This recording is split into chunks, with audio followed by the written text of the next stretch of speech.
नमस्कार बच्चों। अध्याय 5 हमारा अभी एक छोटा सा टॉपिक रहता है जिसमें हमने अब तक ये सारी जो टॉपिक हैं मांग की लोच का जो अध्याय उसका धारणा, उसके प्रकार, उसकी श्रेणियाँ और इसकी विधियाँ हैं। ये विधियाँ हैं वो करवाने लग रही, और विधियों में भी हमने अब तक जो है आनुपातिक विधि, कुलव्यय विधि और ज्यामितीय विधि, तो इसमें से ये और ये कंप्लीट हो चुकी है। अब हम ज्यामितीय जो विधि है उसके बारे में पढ़ेंगे। तो बच्चों शुरू करते हैं। कौन सी विधि? ज्यामितीय विधि। तो ज्यामितीय विधि है, इसकी सबसे पहले हमने क्या याद करनी है? डेफिनेशन। भी इसमें है क्या? तो देखो, ज्यामितीय विधि या ग्राफिक विधि या इसका दूसरा नाम और क्या है? बिंदु विधि। तो इनको किन नाम से जाने जाते हैं? जरूरी नहीं पेपर में ज्यामितीय विधि ही लिखा है, ग्राफिक विधि भी आ सकता है या इसको बिंदु विधि भी कहा जाता है। तो इस विधि में क्या है? नाम से ही है ज्यामितीय, मतलब हमने एक लाइन लगानी है, लाइंस का ही प्रयोग करेंगे इसमें। तो इस विधि का जो प्रयोग है वो क्या करेंगे? किसी रेखा या मांग वक्र की, या तो कोई रेखा होगी या मांग वक्र है, उसके किसी भी बिंदु पर, कोई भी बिंदु, जैसे ये लाइन लगा ली, उस पर कोई भी बिंदु है, बीच में है या यहाँ पे या यहाँ या यहाँ या यहाँ, किसी भी बिंदु पर यदि हमने मांग की क्या करनी है? लोच ज्ञात करनी है, तो हम इसका प्रयोग करते हैं। तो इसका फॉर्मूला है मांग की लोच का। यदि मान ले हमने P बिंदु पर ज्ञात करना, इस वाले पे, तो कैसे निकलता है? Pn कौन सा हो गया? मान लीजिए ये P है और ये है N, और यहाँ पे हम M, ये लाइन लेते, यहाँ पे वही OX मात्रा और ये कीमत है यहाँ पे। तो इसमें यदि हम ये P और ये N है, ये कौन सा हिस्सा है? ये नीचे वाला हिस्सा बोला जाएगा। इससे ऊपर वाला कौन सा हिस्सा है? ऊपरी भाग बोला जाएगा। तो फॉर्मूला कैसे है? Pn यानी P से निचला भाग और Pm अपॉन में, यानी इसको भाग दे देंगे किससे? Pm से, जो P से, इस P से ऊपर वाला हिस्सा है, यदि उससे भाग दे देते हैं तो क्या हो गया? Pn बटे में Pm, और इसको काट देंगे, जो भी आएगा वो उसकी क्या आ जाएगी? मांग की लोच आ जाएगी। तो सिंपल सा फॉर्मूला है, नीचे वाले हिस्से को ऊपर वाले हिस्से से भाग कर देंगे तो मांग की लोच है वो ज्ञात हो जाती है। किस विधि से? ज्यामितीय विधि। अब इस विधि में हम क्या लेंगे? दो तरीके हैं ज्ञात करने के मांग की लोच।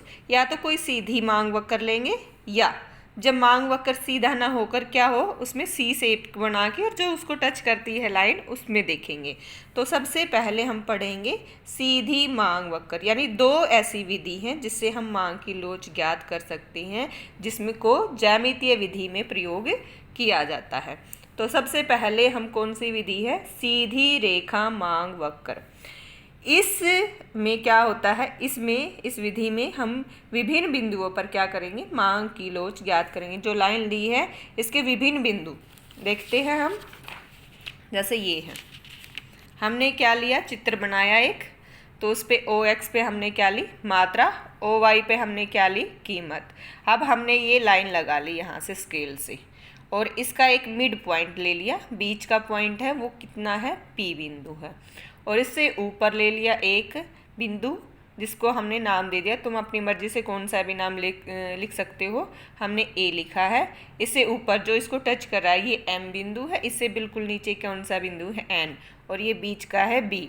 तो बीच का ये P, यहाँ पर N और ये M, और बीच में हमने A B, तुम अपनी मर्जी से कौन सा भी दे सकते हो। अब इसके द्वारा हम देखेंगे कि इस P बिंदु पर है वो मांग की जो लोच है वो किसके बराबर आएगी। तो मांग की लोच ज्ञात करने के लिए हम सबसे पहले कौन से बिंदु का प्रयोग करेंगे? P बिंदु पर। अब इस P बिंदु पर क्या है? ये Pn, फॉर्मूला में क्या था? इस Pn अपॉन में Pm। यदि हम Pn अपॉन में Pm ले लेते हैं तो दोनों हिस्से बराबर हैं। दोनों हिस्से बराबर का मतलब, मान लीजिए ये 10 है तो ये भी कितना है? 10। दोनों को काट देंगे तो कितना आ जाएगा? 1। तो यानी इस बिंदु पर मांग की लोच है ईडी, इलास्टिसिटी ऑफ डिमांड कितनी है 1 के बराबर। अब हम लेंगे इकाई से अधिक। इकाई से अधिक किस बिंदु पे होगी? मान लीजिए हमने ये बिंदु लिया, तुम अपनी मर्जी से कौन सा बिंदु चाहिए, नीचे वाला ले लो पहले चाहे ऊपर वाला। तो मान लीजिए हम ये बिंदु ले लेते ए बिंदु पर, ये ए बिंदु था। अब इस ए बिंदु पर हम क्या लेते हैं, इसमें क्या करेंगे, वही भाग वही फॉर्मूला चलेगा, ए एन लिखा हमने अपॉन में ए एम लिख दिया। अब ये देखो नीचे वाला हिस्सा हम स्केल से कर लेते या हाथ से ही पता चल जाता है, नीचे वाला हिस्सा बड़ा है ऊपर वाला छोटा है। मान लीजिए ये वाला हिस्सा है ए एन, ये कितना है 10 है, और जो ये ऊपर वाला हिस्सा है ये 5 है। तो 5 एकम 5, 5 दूनी 10, यानी कितना हो गया 2। तो 2 हमेशा बड़ा है किससे? 1 से। तो ये यहाँ पे क्या है, इस बिंदु पर मांग की जो लोच है वो क्या है, इकाई से अधिक है। अब हम देखेंगे ये वाला बिंदु ले लेते हैं। ये कौन सा बिंदु है? बी। कौन सा बिंदु लिया हमने? बी बिंदु पर। अब इस बी बिंदु में भी ऐसा ही करना है, नीचे का हिस्सा ऊपर बी एन ऊपर आ गया, और ऊपर वाला हिस्सा बी और एम, ये यहाँ पे लिख दिया बी एम। तो ये नीचे वाला तो छोटा है, मान लीजिए ये 5 है, और ऊपर वाला बड़ा है ये 10 है। तो इसको काटेंगे, 5 दूनी 10, ये कितना आ गया 1/2, और 1/2 किससे छोटा होता है? 1 से।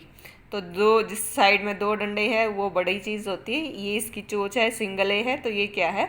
छोटा है। तो आधा है और ये पूरा 1, यानी इकाई से भी कम है। तो बी बिंदु पर मांग की लोच कैसी ज्ञात होगी? हमारी इकाई से कम। नीचे की तरफ क्या है? इकाई से कम। ऊपर की तरफ क्या है? इकाई से अधिक। अब हम कौन सा बिंदु ले लेते हैं? मान लीजिए हमने ले लिया एन बिंदु, नीचे वाला, यहाँ पर हमने लिया एन बिंदु। अब एन बिंदु पे क्या है? अब ये देखो नीचे वाला हिस्सा कितना है? 0 इस पॉइंट पे, तो 0। अब ऊपर वाला हिस्सा कितना है? ऊपर वाला तो बड़ा है भाई, एन और एम। तो किसी भी संख्या को, मान लीजिए यहाँ पे ये 10 है, तो इसको इससे अगर हम भाग करेंगे तो क्या हो जाएगा? 0 ही होगा। किसी भी चीज़ को, किसी भी संख्या को अगर हम यहाँ पे 0 से भाग, 10 है ये 0 है, अगर इसको इससे भाग करेंगे तो कितना आएगा? हमेशा 0 आएगा। अब कौन सा बिंदु रहता है हमारा? एम बिंदु। एम बिंदु में क्या है? नीचे का हिस्सा तो बड़ा हो गया, एम एन या एन एम लिख लिया, और ऊपर का हिस्सा क्या है? इस पॉइंट पे तो ये रेखा पे ये क्या है? 0, तो हमने 0 लिख दिया। तो किसी भी संख्या को, मान लीजिए 10 है, इसको 0 से भाग देंगे तो संख्या क्या होगी? इन्फिनिटी। तो इस बिंदु पर क्या है? इन्फिनिटी। तो हमने ये सारे लिख दिए हैं। ईडी बराबर है इस पॉइंट पे, एम पॉइंट पर इन्फिनिटी है, फिर यहाँ पे क्या है? ग्रेटर देन 1, यानी इकाई से अधिक, इकाई के बराबर, इकाई से कम, और ये 0 आ गई। तो हमने क्या है? एक सीधी रेखा पर क्या ज्ञात किया है? एक सीधी रेखा पर हमने मांग की लोच ज्ञात की है, जो हमने क्या है? इनको बिंदु देकर, विभिन्न बिंदुओं से हमें पता लगा है। और इसका फॉर्मूला क्या है? नीचे के हिस्से को ऊपर वाले हिस्से से भाग देने से हमें मांग की लोच ज्ञात हो जाती है। तो ये सीधी रेखा से हमने क्या ज्ञात किया है? हमने मांग की लोच। अब दूसरी विधि, जब सीधी रेखा न होकर क्या है? हमने एक OX लिया, OY लिया, यहाँ पे कीमत, यहाँ पे मात्रा, ठीक है। अब हमने क्या करना है? इस पे एक चाप लगा दी, ठीक है, ये सी कर्व सा लगा दिया। ये कौन सा कर्व है? DD मान लीजिए। अब इस पे जो लाइन को टच करेंगी वो एक बिंदु आ गया, वो हो गया P। अब हमने इस बिंदु पर हमने क्या ज्ञात करनी है? मांग की लोच ज्ञात करनी है। तो ये DD वक्र क्या कर रहा है? P बिंदु पर MN रेखा, ये M और ये N रेखा, इसको क्या कर रही है? स्पर्श कर रही है। तो इससे क्या ज्ञात होगा? इसके लिए सबसे पहले हमने क्या करनी है? जब भी हम ये सीधी रेखा ना हो तो ज्ञात करने के लिए क्या लिखना है? एक स्पर्श रेखा हम खींचेंगे, जो मांग जो रेखा है उस पर जहाँ उसको छू रही है वहाँ पर हम क्या ज्ञात करेंगे, मांग की लोच ज्ञात करेंगे। और यह उसे क्या करेगी, दो भागों में बांट देगी। दो भाग कौन से हो गए, एक नीचे का एक ऊपर का। सेम फॉर्मूला लगेगा। नीचे वाला भाग ज्ञात करने के लिए किसी भी बिंदु पर, मान लीजिए ये बिंदु पर ही छुआ था तो इस बिंदु पर हमने ज्ञात करनी है।